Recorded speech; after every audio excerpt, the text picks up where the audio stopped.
بسم اللہ الرحمن الرحیم۔ السلام علیکم۔ روایت ہے حضرت معاذ ابن جبل سے فرماتے ہیں کہ میں نے حضور صلی اللہ علیہ وآلہ وسلم کو فرماتے سنا کہ جو اللہ سے اس حال میں ملے کہ اس کے ساتھ کسی چیز کو شریک نہ کرتا ہو، 5 نمازیں اور رمضان کے روزے ادا کرتا ہو، وہ بخشا جاوے گا۔ میں نے کہا کہ کیا میں لوگوں کو یہ بشارت نہ دے دوں؟ فرمایا انہیں رہنے دو کہ عمل کرتے رہیں، یعنی سارے عقائد اسلام کے رکھتا ہو۔ نجات کے لیے صرف عقیدہ توحید کافی نہیں، ورنہ شیطان بھی موحد ہے۔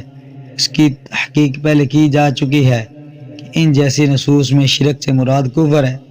اول ہی سے یا آخر کار، چونکہ اس وقت تک جہاد، زکوٰۃ و حج فرض نہ ہوئے تھے یا ہر شخص اس کے قابل نہیں، لہذا ان کا ذکر نہیں ہوا۔ بخشش سے مراد گناہ صغیرہ کی بخشش ہے، ورنہ گناہ کبیرہ بغیر توبہ اور حقوق العباد بغیر ادا معاف نہیں ہوتے۔ الا یشاء ربنا، یعنی عوام میں مجمل حدیث مت پھیلاؤ کہ وہ اس کا مطلب سمجھیں گے نہیں اور عمل میں کوشش چھوڑ دیں گے۔ ہم پہلے عرض کر چکے ہیں کہ ان احادیث کا بعد میں اشاعت فرمانا اس لیے تھا کہ علم دین چھپانے کا جرم نہ عائد ہو جاوے۔ نیز ایسی حدیثیں مجتہدین کے ذریعہ عوام کے لیے مفید ہیں۔ انہی سے روایت ہے کہ انہوں نے نبی صلی اللہ علیہ وآلہ وسلم سے کامل ایمان کے متعلق پوچھا۔ فرمایا یہ کہ تم اللہ کے لیے محبت و دعوت کرو اور اپنی زبان کو اللہ کے ذکر میں مشغول رکھو۔ عرض کیا اور کیا یا رسول اللہ؟ فرمایا کہ لوگوں کے لیے وہی پسند کرو جو اپنے لیے چاہتے ہو، اور ان کے لیے وہ ناپسند کرو جو اپنے لیے ناپسند کرتے ہو۔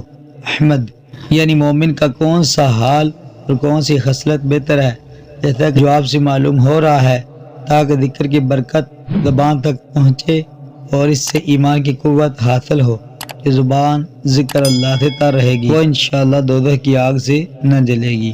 پیارے دوستو، مزید اس طرح کی ویڈیوز دیکھنے کے لیے ہمارے چینل کو سبسکرائب کریں اور ویڈیو کو لائک کر دیجئے، اور اس ویڈیو کو اپنے دوستوں کے ساتھ ضرور شیئر کیجئے۔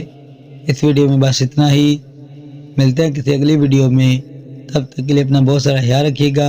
اللہ حافظ۔